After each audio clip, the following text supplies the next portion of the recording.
中美日内瓦关税联合声明讲了什么？哪些信息值得关注？省流版这段时间发生的所有的事儿，当作没有发生过，我们一笔勾销吧。图表版做了一张2017年开始的关税图，你可以直观的了解到变化。下面开始讲通俗版，这一次是真的降温了。出口方面，中国出口到美国的大部分商品在90天内是10%的关税，详细的变化图我已经写好给你了。进口方面，意思就是也不反制你了。总结，谁也没有赢，谁也没有输，但是都给了彼此一个台阶。第一回合算是结束了。声明当中明确的说，暂停加征是初始的90天，这不是结束，而是一次战术缓冲。90天谈得顺，也许真的是取消更多的关税；谈得不好，可能会加得更加狠。而这一切是取决于桌子上的筹码。而大国的谈判从来不是情绪交易，而是筹码的博弈。我们主要的筹码是什么呢？大家都很清楚，全球最完整的制造体系。但是真正的问题是，为什么这个体系这么难被替代呢？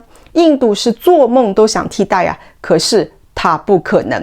人口多并不代表能够制造，真正的关键是土地制度，是资源统筹的能力。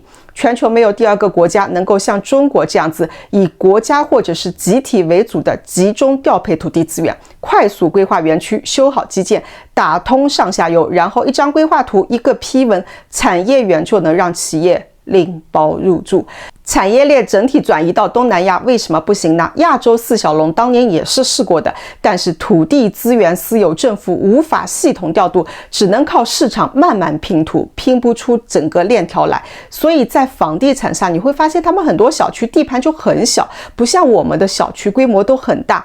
比如娱乐媒体经常曝光的哪个明星住在台湾省台北市的豪宅，你会发现这个怎么看起来不像豪宅啊，一点都不豪气，楼盘面积很小，又夹杂在一些平民房之间。为什么呢？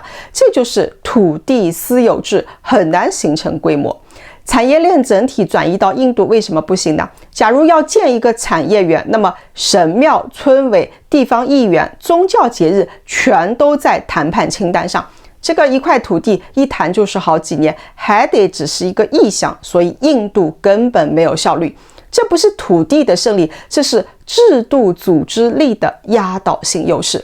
它的背后是我们中国用了40年构建起来的一套自上而下的资源统筹机制，是城市群，是交通网，是园区化，是数字政务，还有地方政绩协同的产物。这也是为什么即便美国极力脱钩，资本四处分散，但是真正完整的、稳定的、规模化的制造体系始终绕不开中国。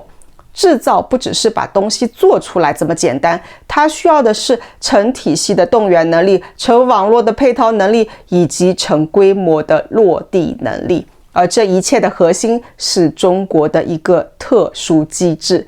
GDP 不是统计学，而是政治学。由于我的权限有限，只能说一个大概的方向。在西方， GDP 是经济学家的事儿，而在中国 GDP 是官员的 KPI。 如果李达康书记管辖的城市 GDP 是垫底了，那么他会失眠，他会焦虑的。他决定了一个地方官员的升迁啊，也就是说，经济建设不是选修，而是必修；不是努力，而是政绩。哪里有项目，地方政府就往哪里冲，哪里能够拉动产值，就有人批地、修路、配电、配人。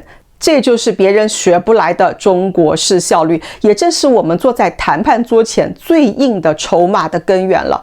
但是这一次谈判里，我觉得还有一个意外筹码，不在经济而在地缘，那就是巴基斯坦，他打了广告。这场印巴冲突表面上是印度军事的翻车，实质上却是有2层意义上的实锤。一方面，印度暴露了自己长期都想遮掩的短板，他在高喊着工业化、国防自主，可是一开打就暴露出了战术混乱、装备不熟、战略判断失灵。他靠进口法国阵风战机撑门面，但是现在连他的大哥美国都要开始质疑了，你这个扶不起的阿斗啊！另外一方面，更加重要的是，印度的这次失败反而是凸显了中国军事的真实力量。巴基斯坦空军这次使用的歼10又不是最先进的武器，连阻力都算不上，就是这样一架小弟级别的战斗机，便能在实战当中打得印度是毫无还手之力。这背后释放的信号是非常明确的，中国军工不是秀肌肉的，而是一旦动手就干净利落、实用高效、体系压制啊！这个筹码是在美国意料之外的。好了，做个总结，这一次中美暂时休战，谁也没有赢，但是谁都看懂了彼此的筹码。中国的筹码是不可替代的制造，而印巴边境的一声枪响，则意外的把地缘安全这个变量推到了聚光灯下。原来中国在军事领域的体系优势，也是在用另外一种方式进入了谈判桌。